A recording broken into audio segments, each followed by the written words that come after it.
God changed the heart of Jacob, and God changed the heart of Esau.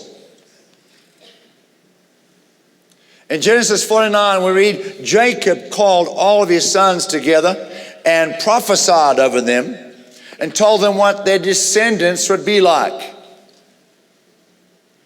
Many years later, in Genesis 49 and 33, the Bible says, when Jacob had finished this charge over his sons, he laid back in his bed, breathed his last, and went home.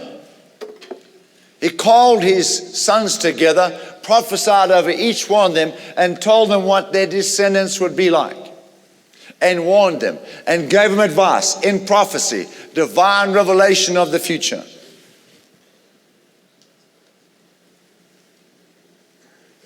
And then the Bible says he put his feet up in the bed and went to sleep.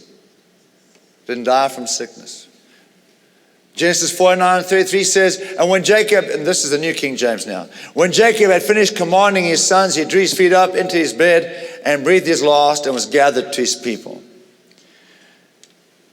He also blessed the two sons of Joseph. Hebrews chapter 11 verse 21 says, by faith Jacob, when he was dying, blessed each of the sons of Joseph and worshipped, leaning on the top of his staff, leaning on the top of his walking stick, his shepherd's stick.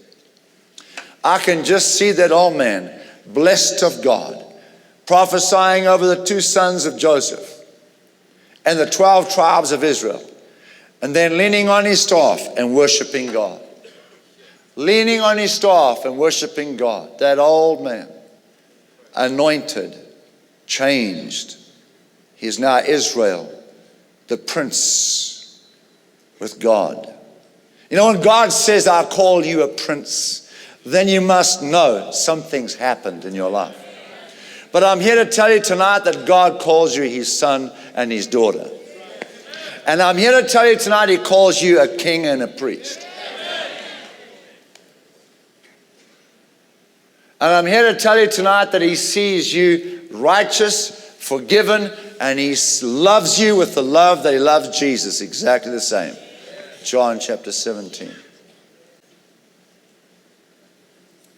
God has changed you. God has changed me. But that doesn't mean that the work is done. Jacob had now received the true blessing. True blessing. Finally, his heart and character were ready to bear the responsibility of influencing the nature and the character of an entire nation. He was now ready to bear that responsibility. He had become a prince with God. The true blessings of God, listen to this, the true blessings of God in your life, child of God, are not the material things that God gives you, as wonderful as they are.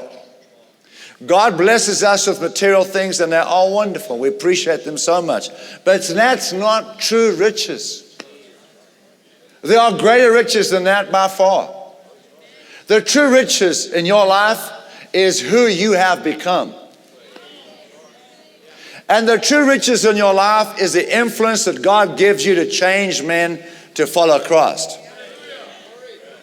The influence you have over people to follow Jesus and become Christians because of who God made you and changed you into and developed you. That's greater riches, because the souls you win because of who you are and who you become and what God's done in your life is of far greater value in eternity. And I love swimming. I used to swim in school, and Michael Phelps, I think, was my hero of the Olympic Games. He won 18 gold medals.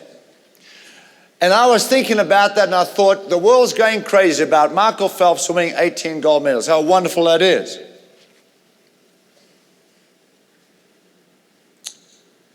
But you know, Jesus didn't die for 18 gold medals.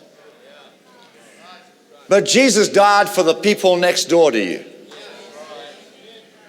And as far as God's concerned, the true heroes of eternity are the soul winners. As far as God's concerned, the true Olympic medalists are soul winners.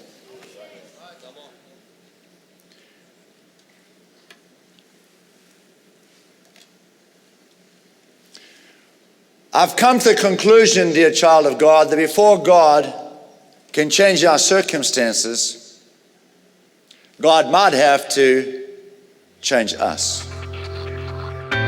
Thank you for watching Dr. Theo's YouTube channel. We will continue to offer encouraging and life-changing highlights from Dr. Theo's past, present, and future series and messages. Please take the time to like and share the videos. And most importantly, don't forget to subscribe to the channel.